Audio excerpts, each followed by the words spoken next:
I come to you this evening to provide an update on Tropical Cyclone number 5, which has now been upgraded to Tropical Storm Ernesto as of 5 p.m. As of 8 a.m. Monday morning, August 12th, the tropical storm watch for the country was upgraded to a tropical storm warning. This means that our country can expect a deterioration in weather conditions within the next 36 hours. The country is also under a small craft warning and a flood watch until further notice.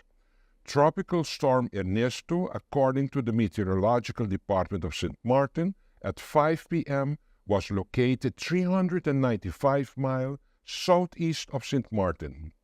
Ernesto is forecast to pass at its closest approximately 74 miles southwest of the country on Tuesday evening. Potential impact for the country is very rough seas up to 14 feet, mainly along the southern and eastern coast of the country, along with ground swells from the late Monday through Thursday. Cloudy to overcast skies, scattered showers, thunderstorms, and between 2 to 4 inches of accumulated rainfall is anticipated, and possible tropical storm force winds also. Flooding in low-lying areas and rock slides are anticipated in vulnerable areas. The Emergency Operations Center met at midday today, Monday, August 12th, to assess the current situation and to review national preparations. Schools are to remain closed on Tuesday, August 13th. All businesses are to close at 11 p.m. tonight, Monday, August 12th, and are to remain closed on Tuesday, August 13th. There are a few exemptions to this, and these are emergency services such as pharmacies, medical centers, hotels, and guest houses. All government offices will be closed on Tuesday, August 13, and civil servants are not expected to report to work. Personnel from the emergency services will continue to function. Motorists who do not need to be on the public road network should remain at home with family and friends. Measures related to water drainage, trenches, and the water levels in the ponds have been taken by the Ministry of Vromi. Those with disaster passes, I would like to inform you that they are still valid for the 2024 Atlantic hurricane season. I would like to reiterate that all political billboards and political paraphernalia should be removed, including those on private property. This also includes commercial signs and billboards that may become vulnerable to heavy winds. This measure is to prevent any hazards to persons, damage to homes and businesses, or blockage of the public road network for emergency services. Public safety is priority number one. People who feel insecure in their home should make preparations to stay with family or friends. Those preparations should be made as soon as possible. For now, the shelters will remain closed. Shelters will be open when a hurricane watch or warning has been issued. The Princess Juliana International Airport will be closed as of Tuesday, August 13 at 10 a.m., as well as Wednesday, August the 14th. The airport expects to resume full operation on Thursday, August 15 at 7 a.m. Regarding Port St. Martin, a cruise was scheduled to call at St. Martin on Tuesday. However, this port call has been cancelled and rescheduled for Friday, August the 16th. All emergency support functions and related government agencies have made the necessary preparations for the passing of Tropical Storm Ernesto. The government of St. Martin, through the Meteorological Department St. Martin, continues to monitor closely the progress of Tropical Storm Ernesto and will keep you informed. The next national update with respect to the state of affairs mentioned here this evening will take place on Tuesday, August 13 at 6 p.m. My fellow St. Martiners and visitors, thank you for your attention. Additional updates will be provided via the Department of Communication of Government and also through the different media outlets. Please stay tuned to them for official and additional information.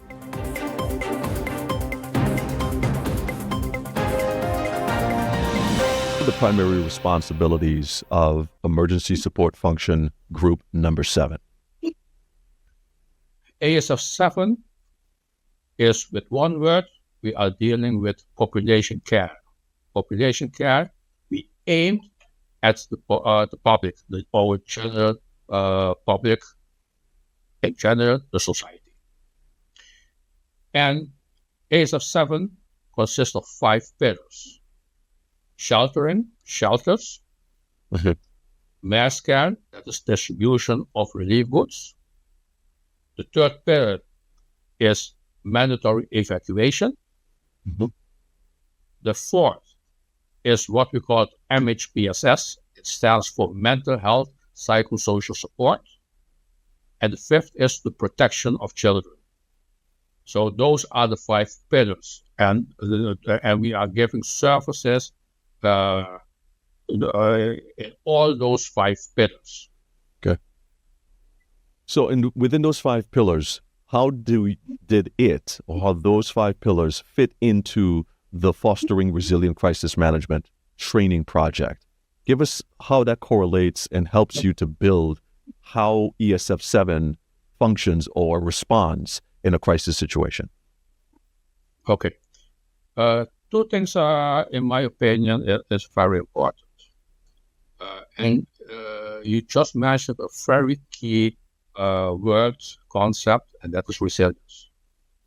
Resilience, and I look at resilience in two ways. One specifically for the ESF group, our group, or all the other ESF groups, that they must organize themselves so that they are resilient. That is one part. But the other part that is also important is the part of the society. Because you can have an organization that is resilient, but if your residents are not resilient, they don't show it, then there is still a weakness. Yeah, so absolutely. My focus is also we have those 2 groups, the disaster structure of St. Martin and the general public. Each household of St. Martin must work together to foster, to stimulate the resilience. And I think we will get further into it and what I mean with resilience, because resilience is how good can you handle the stresses, the impact of certain things. It can be a hurricane, it can be a tsunami, it can be an earthquake, whatever. And we have to deal with it. So that is on an effective and a successful way. So that is the key of resilience. And how is ASF 7 doing this? With our 5 pillars. Our 5 pillars must work together, and it depends a lot of what type of disaster or incident that we have to deal with. Because it is not always that you have to use all the 5 pillars. But for sure, if we take as an example hurricane, for sure, shelters are key in it. To activate the shelters. Right. But if we look at COVID, there you see shelters that didn't play any role. It was giving food packages to the public, to vulnerable groups. Before we get into the depth of what it is that you do, with the respective key stakeholders. I want to get started first and foremost with how do you ensure effective communication and coordination between the different ESF groups during a crisis. So before we get to the community effect, let's look at the internal cooperation first and foremost. Yeah. So how do you ensure as ESF 7 effective communication and coordination between the different ESF groups that make up the EOC? Okay. The EOC consists of 3 layers. The Prime Minister is the Commander-in-Chief. We have a National Disaster Coordinator, so that is on the highest level. The second level, that is more of the ASAF coordinators. The coordinators, they coordinate all the efforts between them, but also they give feedback to their own ASF group. In the ASF group, we are talking about we analyze the information that is coming in. The data that is coming in, we analyze on facts, and then we make decisions, and then we plan for interventions. So every pillar has a coordinator. We have five pillars, and each pillar has a coordinator. And those coordinators feed back with the ASAF 7 coordinator. And the ASAF 7 coordinator is giving then the Prime Minister an up-to-date of the information and how everything is going with issues that ASAF 7 must deal with. So that is the line of communication. One specific function is very key in this, and that is the information management. The information manager with the ASAF coordinator, they are channel the information in such a way that it is that the whole EOC can make use of it. So there is a specific channel to communicate between the ASAF groups, but also between the different layers of our structure.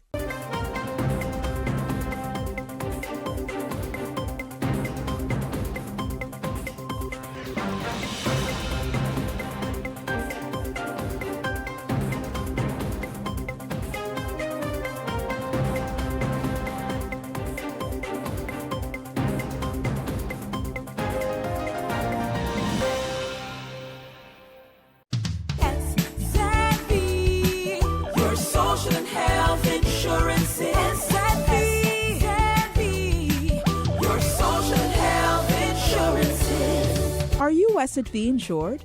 Do you have a valid medical insurance status? SXM is cardless. Request your My SXM account today and enter the virtual office of SXM. Go to sxv.sx and sign up now. SXM, yeah, your social health insurances.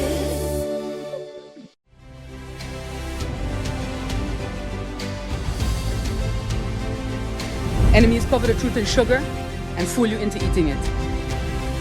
It's a snap election, an election to give the people a chance again.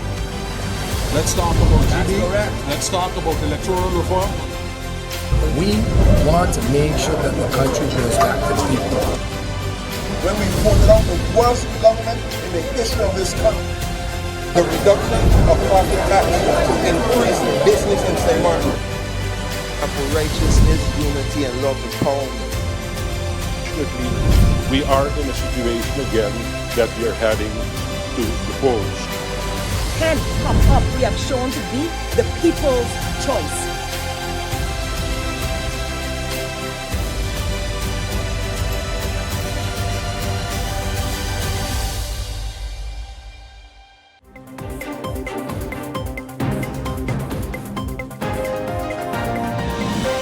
as a former educator, how does it make you feel that these projects have not been moving? Yes. 7 years, it's going to be 8 years, Yeah. that they were destroyed. Post-hurricane. And nothing, we're not seeing any Yes. advancement, we're not seeing any construction, we're not seeing anything happening, and that upsets not only me, but it upsets the community because Yes. their children are splintered. Spread out. Yes, definitely it's a concern for all of us. The Sister Marie Laurent School, this happened, well, it started when I was minister, that the school board decided that this school would be rebuilt.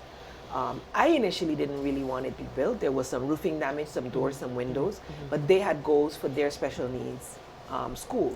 They wanted it changed to be able to accommodate more children, etc. Unfortunately, now we're here. The one in Charles Bell, that one was my baby because I had a special program going there, the Education Care Center. That was my former school as well, but it was a small school, 6 classrooms, 7 classrooms, that could be used for the retraining of students with serious behavioral challenges, not necessarily can't learn challenges for whatever reason, right? But behavior challenges, because we were seeing in elementary schools that children could not, were being suspended at alarming rates. So that project and that program was established. It was piloted at Genevieve the Weaver School in the afternoons with specific groups of children, psychologists and trainers and sports, etc. And it was going to then, in that year 2017, move to Charles Bell, which had just been rebuilt, just been repaired. Okay. And then the hurricane destroyed it completely. The hurricane did what it did to Mary Laurent's. Other schools we put on a list to be fixed. There were 27 schools in total in St. Martin, and slowly but surely, most have gotten fixed and are being finalized at this point. However, those 2 schools are now starting to be rebuilt.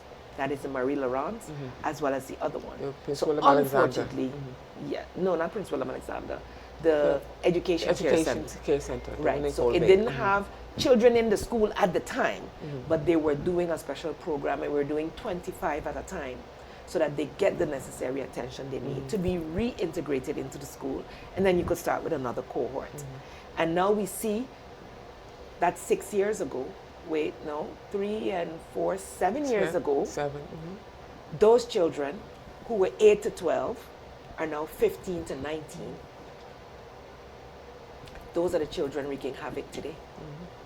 The hurricane stopped it, but the program, had I been the Minister of Education, the program would have continued, whether it's only in the afternoons, like it was in the beginning, or create another space, because it was needed, Valerie, to retrain these students who are having behavior issues, to get the parents on board, and that's still the solution I see. So you're talking about structures. I've been through hurricanes, and we ended up in T111 classrooms for 3 and 4 years. So we ended up in Pastor Bell Church. We ended up in different places after hurricanes that had passed before. So for me, the location, once we have a location, we can work as teachers. We've done it in worse circumstances. What I think has been a challenge is how long this has taken, 1, and 2, the fact that we're not able to carry out those recovery programs for the students. So that is what I would prioritize now. I'm very annoyed to see that so many children are falling through the cracks. Programs that I put in place in 2017, 16, 15, in that tenure, while other ministers continue with it, in the last 4 years, I didn't see those programs moving forward. So that's a disappointment to me, because that's my party. Not me, but my party. And so I can take the responsibility for it and say sorry to the education departments, the ministry, the education stakeholders in schools and school boards. But I can pledge to you that it is a priority to fix it, because for me, education for all, inclusive education, is the only way to go. And I think even the education that existed before me didn't meet the needs of all our students. It's good for the average and good student, but it's not good for the student with a little bit of learning problems, and it's not good for the exceptional student either. So we have 2 spectrums of special needs: the gifted and those that need all the extras just to be able to survive. And we need to meet those needs. The Prince William Alexander School is there. It meets the need, but it can only meet the need for a limited amount. Right. And we now have a new policy, but some are saying the age still limits the age that a child can enter. Now we're testing children at 4 years and 3 years, and we know that they already have a special ability. But me, with inclusivity, I would more push not to have so many institutions separating children, but to have that inclusive needs, special needs program within each school or within each school board, you know, and already the school boards have that opportunity to say, if I have 20 children, that I would get extra funding to be able to get the special needs teachers for them. That exists, right? That more, you know, Hillside did it, and I believe that's why the Marie Laurence was designated as special needs. So more school boards need to do that, and we need to get all stakeholders on board, Valerie, to sit, whether it's teachers, those persons who are doing the special needs outside of the system, the education department, those who helped us with the policies, the Dr. Boston, the Dr. Pierce, all of those people were part of that. Get us all on board and let us chart a way forward to improve education for all, for St. Martin, with a 10, 15 year, let's go to 2034, 2035 in terms of our planning, because quality education is one of the sustainable development goals. And it's one that we support 100%, and we need the funds to do that.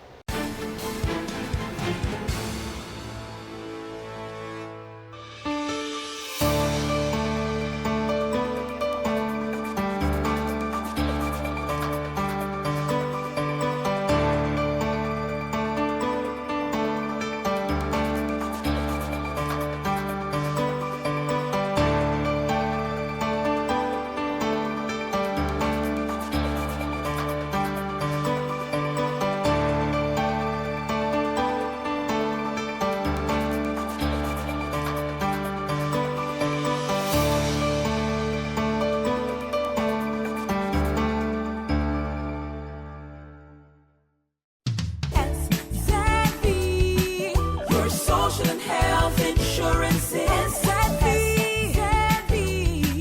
your social and health insurance. Are you SXV insured? Do you have a valid medical insurance status? SXV is cardless. Request your My SXV account today and enter the virtual office of SXV. Go to sxv.sx and sign up now. Your social and health insurances.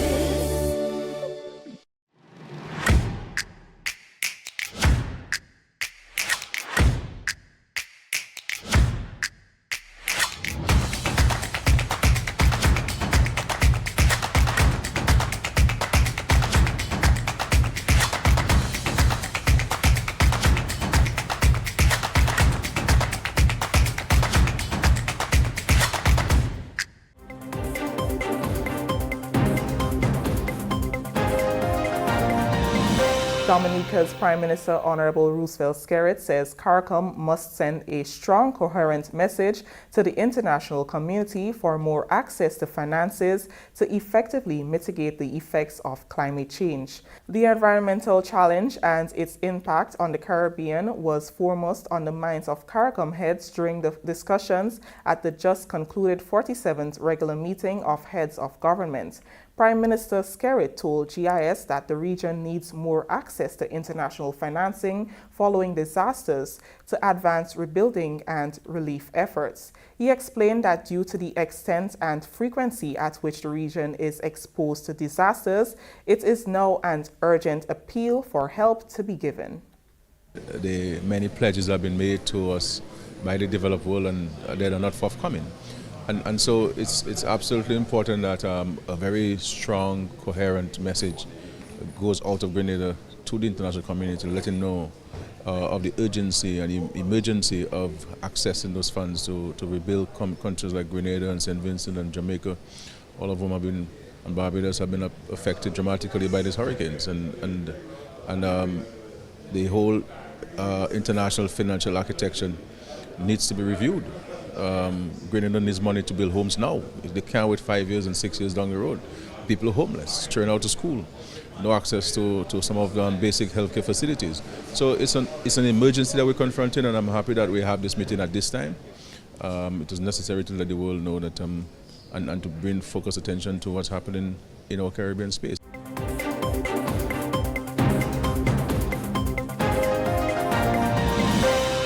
Has been imposed in Cherry Tree Lane, Four Paths, Clarendon. This after 8 people were shot and killed in the community Sunday night. Among the dead is a 7-year-old boy. The first incident happened at a bar where a birthday party was being held shortly after 9 p.m. According to reports, 3 men in a white Toyota motor car drove up and opened fire before fleeing the area. However, it did not end there. The gunmen drove to a nearby location where a group of people were playing bingo and opened fire at the group. 8 people were killed and several others wounded. Among the dead are Cavell Daly, 27, Diamond Bennett, 50, Aiden Bartley, 7, Errol Stewart, 68, Courtney Messam, and a woman identified only as Margaret. A man whose girlfriend was killed in the incident told TVJ News he had spoken with her minutes before the shooting. And by the time I reach over, one of my friends called me and said, Pierre going to the here in Alien. So same time I call her phone. But then I get here, one of her friends answer and say, then kill her friend. I say, kill your friend, kill who then kill? And like she said, she named Margaret, like I said, then kill Margaret. I said, wait. And she said, don't Alien. At the same time, I come down the Alien. But at the same time, the police them they reach. I come see one youth right there, so I see one next youth up on the bag up, I see one little baby youth. And by the time the police come and say we have to leave from your son, whatever. Me say then go on the back again and shoot, man. You're right, and I don't know. The community is struggling to come to terms with the senseless loss of lives. First, this ever happened around here. First, this ever happened in a lifetime. And right now, your meds supposed to be messed up right now. Very, very, very much messed up right now. Because it's in spite of your girlfriend, there are many other persons. Yeah, because most of them are my friend. Because all the youth, one of the youth were dead, and my friend, real friend, like all we grew up together. All of us apart, close. Yo, much of all my meditation right now, right now. So you could have been among them. Yeah. Because everybody link up. Yeah, we come more time we link up and just have a drink and whatever. Now, our reporter Dwayne Anderson has been at the scene of the deadly attack and filed this report. Cherry Tree Lane district in Clarendon, a relatively unknown community for most Jamaicans, but now it will be known by many people and for the wrong reasons. It all started around 9 p.m. last night while residents were gathered here at this car wash and ball field, just celebrating a birthday party, having a drink and eating some food, and also playing a game of bingo. But several men invaded the community. We understand about 5 of them, heavily armed, came in and exclaimed they're planning to kill everybody in the community. They then opened gunfire on the persons gathered here. In the end, when the shooting subsided, 17 people were shot. Yes, 17. 8 died, 9 were injured. They're in hospital battling for their lives. I spoke with one of the relatives of the deceased, of some of the deceased. No, I wouldn't expect nothing like that. Nothing. Everybody in the community, everybody work. Everybody work. So I wouldn't expect nothing like that. Has there been any issues in the community recently, like shootings, disagreements that you think could have caused this? No. No, everybody just peaceful.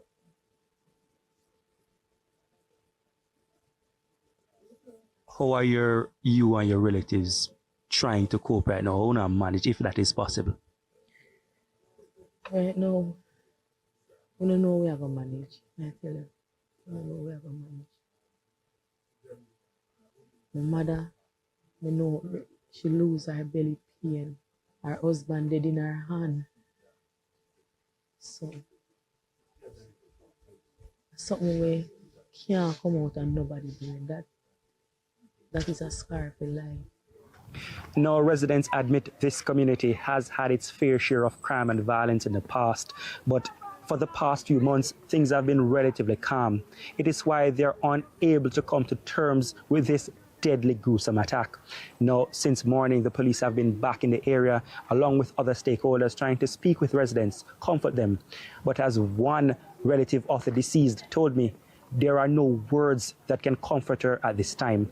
Reporting from Cherry Tree Lane in Clarendon, I'm Dwayne Anderson for TVJ News.